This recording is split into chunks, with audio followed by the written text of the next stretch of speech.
રાજકોટ શહેર પ્રમુખના ભલામણના પત્રને લઈ રાજકોટ કોર્પોરેટર નેહલ શુક્લનું નિવેદન. ભાજપ પ્રમુખે વહેલો પત્ર લખ્યો હોત તો અધિકારીઓની જવાબદારી ફિક્સ થઈ હોત. સીલિંગ પ્રક્રિયા ઉતાવળ થતી હોય તેવું લાગે છે. કાયદાની મર્યાદામાં ભલામણો થવી જોઈએ અને લાગવગો ન થવી જોઈએ. ભરત ભરડવા સાથે રોહિત પોચાણી, રાજકોટ. નેહલભાઈ, શહેર પ્રમુખ દ્વારા એક પત્ર લખવામાં આવ્યું. કોઈ પણ ભલામણ કરવી હોય તો તમારે લેખિતમાં કરવાની રહેશે. પત્રને કઈ રીતના જોવું?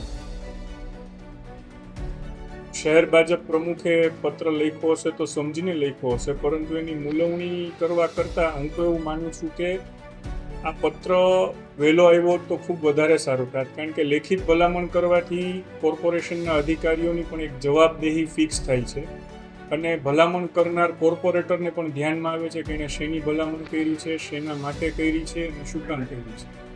માટે લેખિત ભલામણનો આગ્રહ તો ખૂબ સારી વાત છે.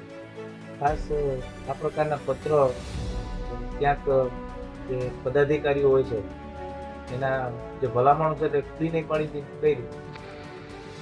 ભલામણો તો ખુલ્લી ક્યાંથી પડવાની છે, પરંતુ એના પદાધિકારીઓને એકચ્યુઅલી કાયદાકીય મર્યાદામાં રહીને ભલામણ કરવાનું પણ જ્ઞાન આવશે.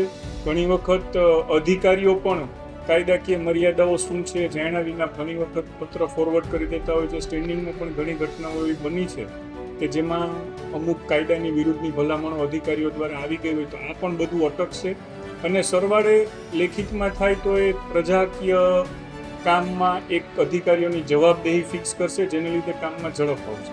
ટીઆરપી ગેમ ઝોન પછી આ પત્ર જાહેર કરવાનું કારણ છે કેમ કે આ ઘટનાની અંદર કોઈ ભલામણ તો કરેલી હોવાનું અનેક જગ્યાએ ચર્ચાઓ ચાલી રહી છે. ટીઆરપી ગેમ ઝોનની દુઃખદ ઘટના પછી ઘણા બધા તંત્ર દ્વારા સુધારા થઈ રહ્યા છે અને ક્યાંક ને ક્યાંક એમાં જે કંઈ જાગૃતતાનો અભાવ હતો એ દૂર થઈ રહ્યું એવું લાગી રહ્યું છે.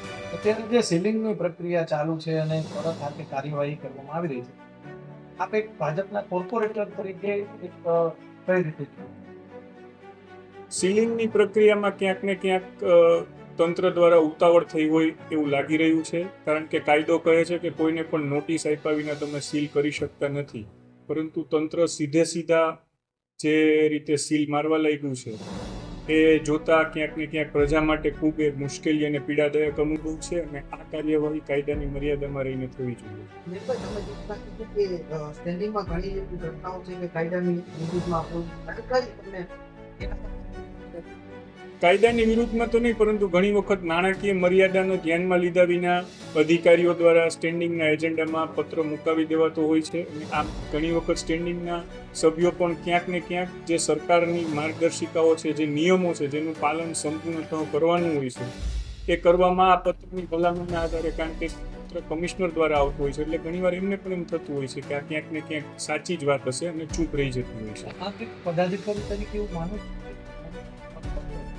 એ એક કાયદાની મર્યાદામાં રહીને થવું જોઈએ, જેની ભલામણ થતી હોય તે થવું જોઈએ, લાગવગ ન હોવું જોઈએ. ભલામણ હોવી જોઈએ, લાગવગ ન હોવું જોઈએ, એવું માનું છો તમે?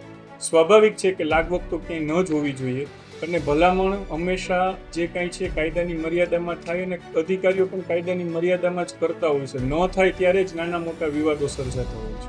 તમે સ્ટેન્ડિંગના સભ્ય રહી ચૂક્યા, જે રીતના કહી શકાય કરોડો રૂપિયા સુધીના જે દરખાસ્તો મંજૂર થતી હોય છે, આની અંદર ક્યાંક ગેરરીતિઓ અથવા તો ધ્યાન ઉપર ન આવતું એવું બની શકે?